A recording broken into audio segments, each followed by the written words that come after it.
Welcome, my friends, back to Beyond the Well, where forgotten histories and untold legends awaken.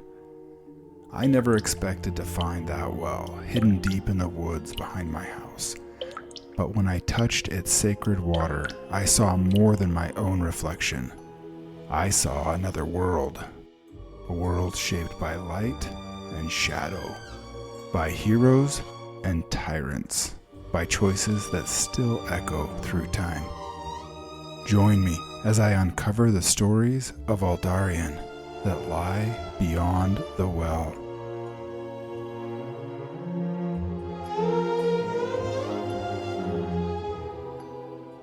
Seraphina, Flame of the Westwood, Episode 3, Break In and Break Out.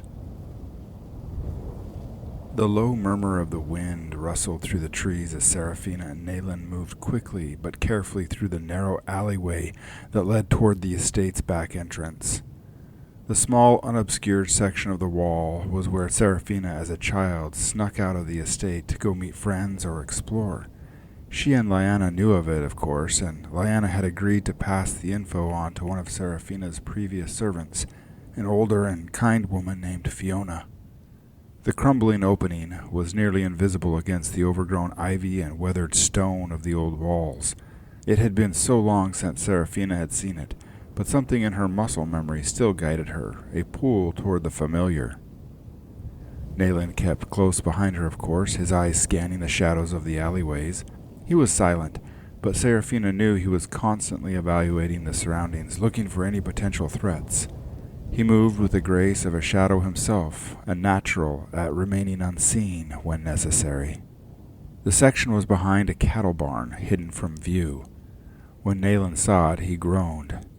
You expect us to fit through there? You are a child, then."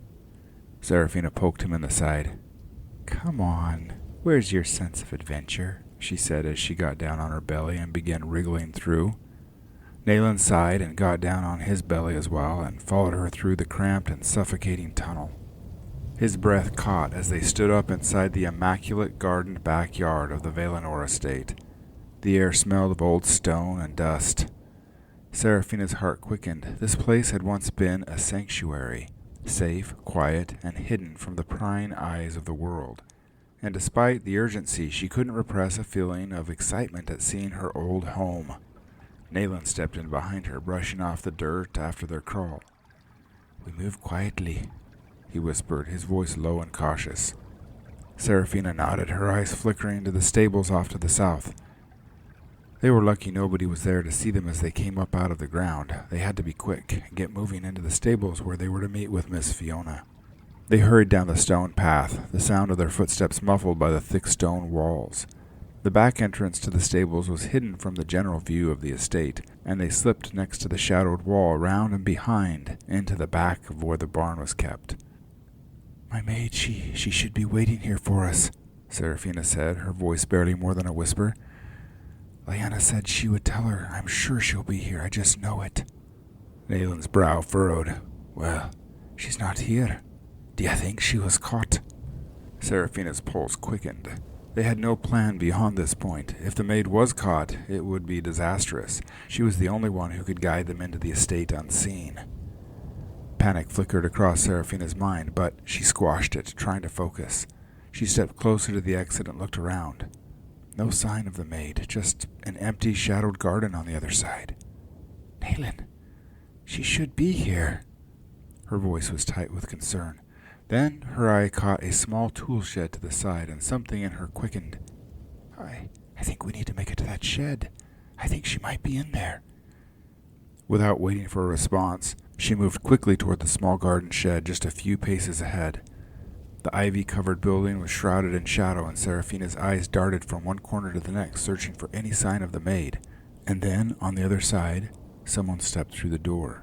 Seraphina saw her. There, standing in the doorway, was her old maid, her familiar face, now older but still kind and warm. Seraphina's breath caught as she recognized her. "Fiona," Seraphina called softly. The maid's eyes widened, her lips trembled as she rushed toward Seraphina. For a moment, the old woman seemed to forget herself, her face lighting up with joy. Seraphina, it is truly you, she said, her voice breaking. Seraphina, suddenly overcome by emotion, stepped forward to embrace the woman who had helped raise her. Fiona had been one of the nursemaids in the Valinor estate. She had actually seen Seraphina born. She was one of the few who, through these many years, had remained loyal and would never leave Seraphina's mother. Her presence was a rare comfort indeed. It really is you, my child, Fiona whispered again, tears welling in her eyes. When Lyanna told me, I just knew it. I never gave up hope. I knew you were alive. They said you were dead, but I refused to believe it. Seraphina stepped back, her heart full but conflicted. I am so sorry, Fiona. I didn't want to leave, but I had to. Roland, he did awful things. He changed everything. Fiona gave her a sad smile, nodding. I know, child, I know. But we never stopped believing you'd come back. Your mother, bless her soul, she never told us where she had sent you, but I could always sense she believed in you. She never gave up hope either. You must be the one to bring back and order the things Roland has destroyed. Seraphina's heart ached at the mention of her mother. She hadn't realized how much of a presence Fiona had been in her life until now. She would need to lean on people like Fiona to get through this. Fiona's loyalty had always been so steadfast. Fiona's gaze turned to Naylan. And this one? She asked gently. He's a friend, Seraphina said, offering Naylan a reassuring glance. Someone I trust with my very life. Fiona's eyes softened, but she still seemed troubled. You must know that if we get into that house, and if anyone sees us, there is no turning back. You must know what you're up against. Roland's reach is everywhere, child. He's tied up all the loose ends. He's put everything under his thumb. If you're to take it back, you'll need more than just your heart. I know, Seraphina answered quietly. That's why we're here. Fiona nodded, a determined look in her eyes. Then come with me. We don't have much time. With that, she led them through the gardens and toward the back entrance of the estate. The stone walls loomed over them, casting long shadows. Seraphina's pulse quickened, but she kept her steps measured, not wanting to attract any attention. They made their way around the edge of the estate, staying in the shadows as much as possible. Fiona led them to a discreet door at the back, one that Seraphina remembered from her childhood. It was small and unassuming, a door that most people would overlook. We'll get you inside from here, Fiona whispered. Once we're in, you'll have to be very careful. There are guards everywhere. If any come, we'll hide you and I will talk to them. We need to get to the safe room. It's where your father kept the documents, the important ones at least, I'm sure of it. Seraphina's heart pounded in her chest as she nodded. The safe room, I do remember it. Fiona smiled. Well, we have no time to waste. Let's get moving. The small back door creaked open just enough for them to slip inside.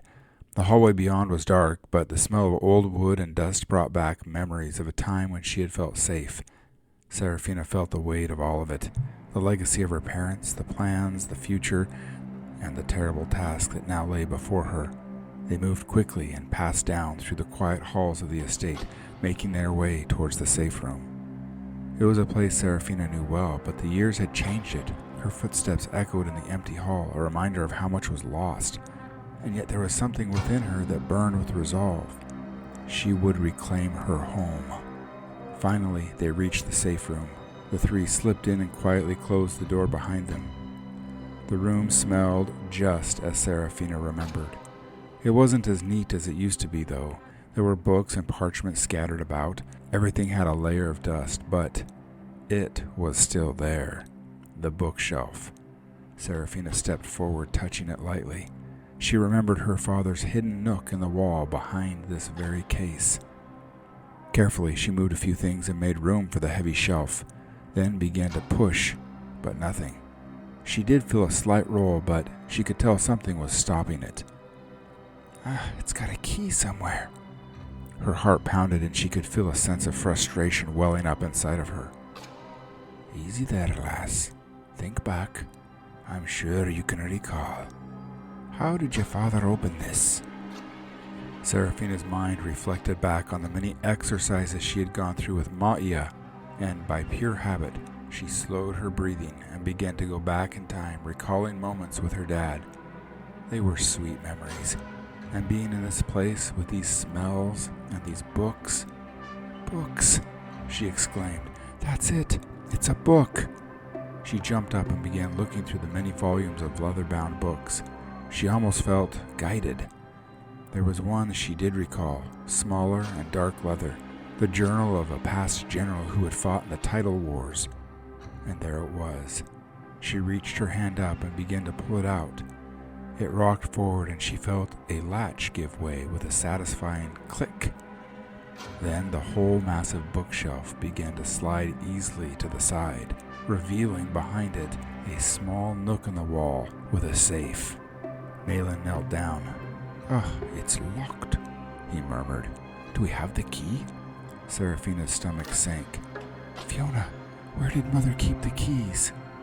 She knelt down next to Nayland and began to run her fingers over the surface of the lock. Wait, I think I'll just try to pick it. Nayland leaned in as well, his fingers brushing the edge of the lock.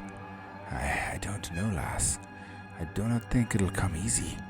But we know it's here. Let's leave and make plans to secure the key, then come back. No, just give me a second. I think I can.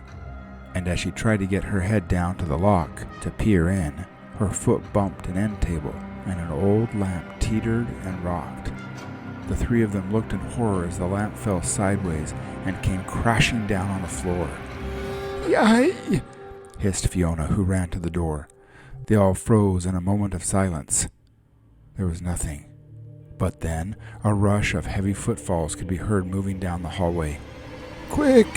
Fiona hissed, pulling Seraphina and Nayland towards the window. They'll be here any second. The sound of footsteps grew louder and Seraphina's heart skipped a beat. She glanced at Nayland, who nodded quickly. Out with you! Fiona shouted, her voice rising in urgency. I'll cover, go! Seraphina and Nayland scrambled out the window just as the door to the safe room crashed open. As they hit the ground below, they heard the sound of the guards' voices arguing with Fiona. She had bought them enough time, but just barely. They couldn't linger. Seraphina glanced back one last time, but the scene was already unfolding into chaos. The guards would be on their heels soon. Let's go, said Nayland, his voice low, pulling Seraphina toward the back of the estate. As they ran, two guards saw them. Hey there! They shouted and began to give chase. Seraphina and Nayland darted behind the barn and dove into the hole in the wall. Hopefully they'll be too fat to fit, cried Nayland as he followed her into the ground. As they came up on the other side, though, they could already hear the guards clawing their way into the hole. Seraphina and Nayland sprinted down the narrow alleyway and out into the marketplace. They heard the guards emerging from the hole behind them. Their hearts raced in tandem and adrenaline surged as they turned another corner, trying to lose their pursuers in the labyrinth of the city streets. The city of Raventhorn was now full awake and alive with noise and movement. Its market district buzzed with vendors hawking their wares, people chattering, and children running through the streets. But for Seraphina and Nayland, the city was a maze, one they had to navigate quickly before the guards caught up with them. Keep moving! Nayland's voice was tight, strained as he led the way through the winding alleys. His eyes darted back to see if they were being followed. The sounds of pursuit grew louder. The guards were closing in, their shouts cutting through the noise of the city. Seraphina glanced over her shoulder. We need to find a way to lose them, she hissed, her breath coming in quick gasps. The narrow alleyways were growing darker, the towering buildings on either side blocking out the last of the sunlight. They turned another corner, heading towards a smaller, less crowded street, hoping to blend in with the throng of pedestrians. The sound of the guards grew distant, but they didn't dare slow down. Their footsteps echoed off the cobblestones. They turned another corner, heading toward a smaller, less crowded street. Which way? Nayland asked, his voice steady but urgent as he scanned his surroundings. Seraphina's mind raced, her eyes darting across the street. The sight of a market stall up ahead gave her a flash of an idea. Let's get behind that stall. There's an alleyway back there. I don't think they'll see us. Without waiting for a response, she surged forward, her cloak whipping around her legs as she darted back into the busy street and weaving through people. Nayland followed closely, his figure cutting through the crowd. The market was still chaotic. People were bustling about, carrying baskets of fresh produce, bread, and trinkets from their stalls. and just as they were about to reach the market stall, a voice broke through the noise. "There they are!" Seraphina's blood ran cold. The guards had found them again. She glanced over her shoulder, seeing two burly figures pushing their way through the crowd. Their eyes locked on her and Nayland. She reached down for her dagger, but Nayland's hand covered it. "We need to make it to that alley," Nayland shouted, pulling her forward to the far end of the market, where a narrow side street led into the lower part of the city. But as they neared the mouth of the alley, they pushed past a large man, wearing a longsword on his back. Nayland made it past, but Seraphina bumped right into him. He turned, and they glanced at each other, recognition coming almost immediately. It was the soldier from the inn they had seen just a few days prior as they had entered the Westwood. He gave her a slight wink, and then turned. Seraphina gasped, covered her mouth, and then turned and followed Nayland into the narrow alleyway. "Out of the way!" a voice came as the two guards came barreling towards them. Athos turned at the last second and stuck out his leg right in front of the first guard. It tripped him, sending arms and legs flailing as the man sailed through the air and landed with a grunt. "What's this?" Athos said, turning to the next guard running at breakneck speed. The guard tried to stop and then tried to veer, but there wasn't enough room and he smashed into the large man. Athos' stance kept him steady, and the guard bounced back and landed on the ground. "What are the two of you doing, causing all this ruckus?" Athos bellowed. The guards were taken completely by surprise. It was obvious they weren't used to having others push them around. The first guard was on his feet in seconds, drawing his sword as he approached Athos. "You fool of a boy! What in the name of the three hells? You! He approached the tall young man. Their difference in size was only dwarfed by the confidence that Athos exuded. "I'll have you in chains, boy!" Athos didn't say anything. He folded his arms and stood there, blocking the way. "Who are you chasing?" Athos said quietly. That's none of your business. Clear out before I clap you in chains." "Oh, did the constable send you? Or perhaps the magistrates?" "Roland did, I tell you. Now move!" "Last I checked, Roland doesn't have the authority to, what did you say, clap me in chains?" The guard's face began to redden, and a look of pure hatred came upon him. He lifted his sword and stepped forward in a massive overhead swing. Athos stepped in and caught the sword before it could come down with any purchase, and in the same motion he brought his knee up in a vicious blow to the groin, which sent the man to the ground whimpering and leaving the short sword in the hands of Athos. The crowd gasped, and the second guard, who had begun to pull his sword, paused as Athos turned to look at him. "Best look after your friend here. Looks like he may need someone to help him home." The guard looked over his buddy on the ground, and then he obeyed and helped the older man up. Then the two of them left cursing. Athos had a strange smile on his face as he watched them walk away. Then he turned back to the alleyway to see if he could find that pretty girl and her father, but they were gone.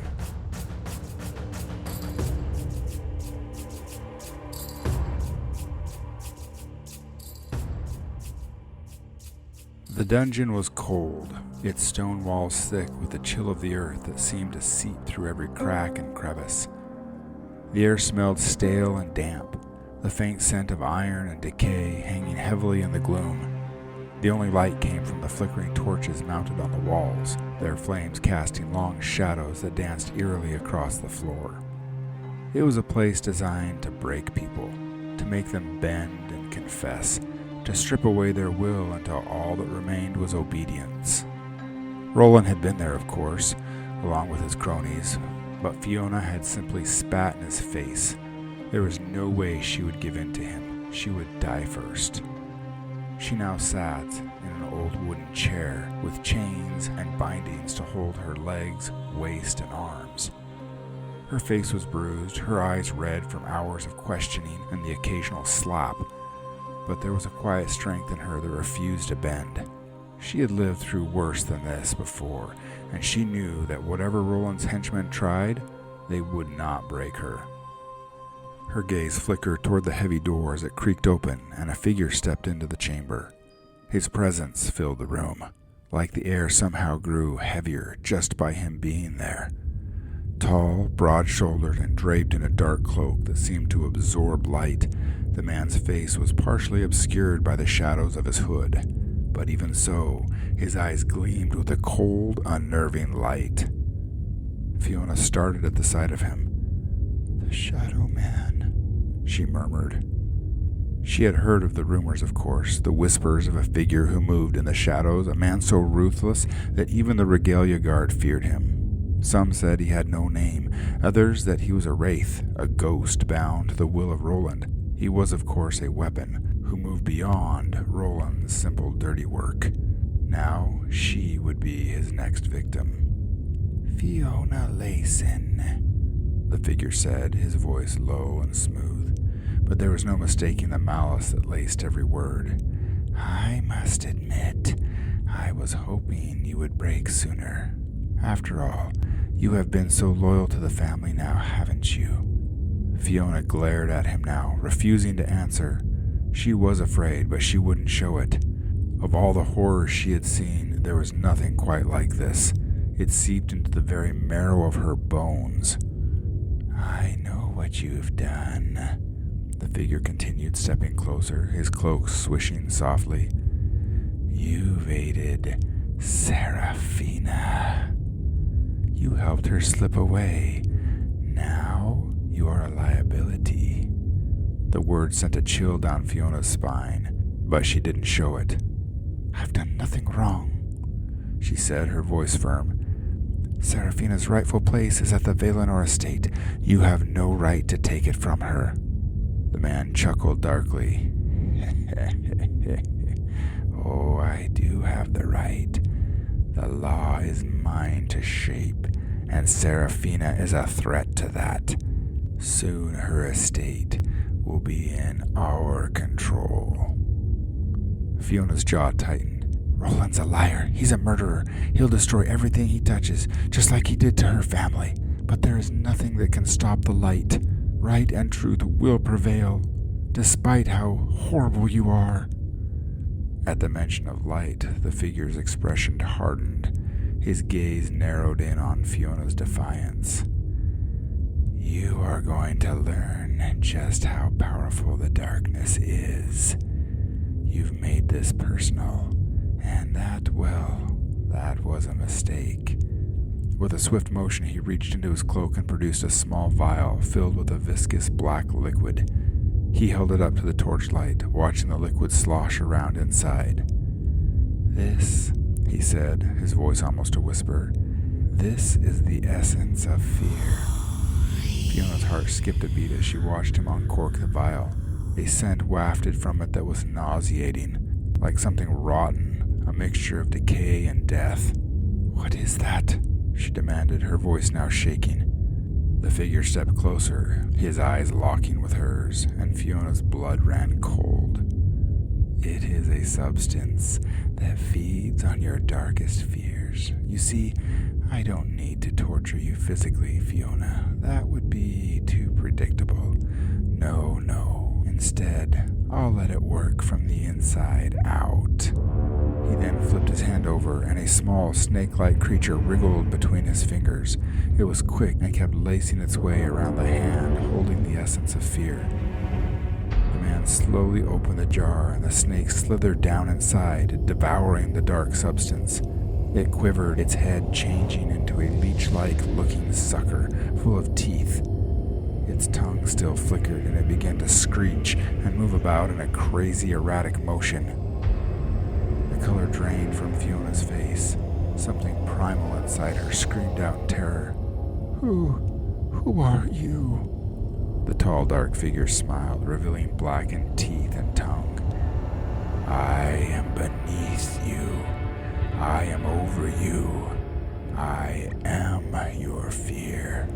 And soon, pitiful wretch, I will be you." His hand shot out and grabbed her hair, wrenching her head back. He stretched his other hand forward. The small creature stopped, turned, tensed, and then leapt onto her face and began slithering about, into her hair, down her neck, across her chest. She screamed and the creature went inside of her mouth, then out of her nose, and then it hesitated and dove into her ear, its head driving in deeper, deeper. Her skin began to show signs of movement as the creature began to explore its new host. Fiona shook violently against her restraints. Her eyes rolled back, and then she went limp.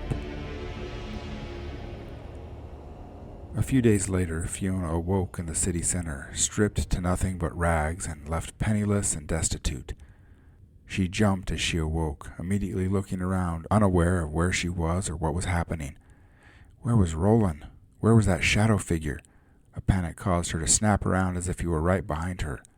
All she saw were people gawking at her. A wave of relief washed over her, and for a moment she reflected on the horrible memory. She felt herself wondering where that awful creature was. She ran to the city center fountain and washed her face, looking down at her reflection in the clear water. She could see no sign of the creature, and, other than the dirt, scuffs, and a little blood, she seemed to be in one piece. She looked around and saw people looking at her.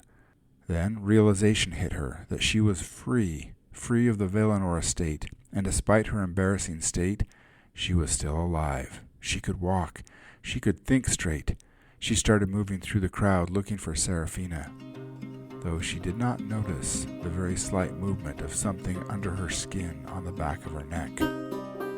And in the Valinor estate, many miles away, Roland chuckled, knowing that Fiona would find her way back to Seraphina.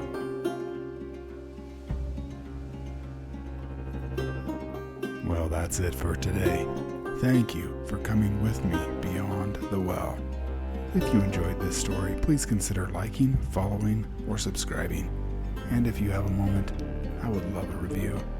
Your feedback truly makes a difference. If you want to dive deeper into the well, visit beyondthewell.net for show notes, transcripts, maps, character descriptions, and much, much more. And until next time, keep seeking, keep dreaming, and keep telling your story. Bye.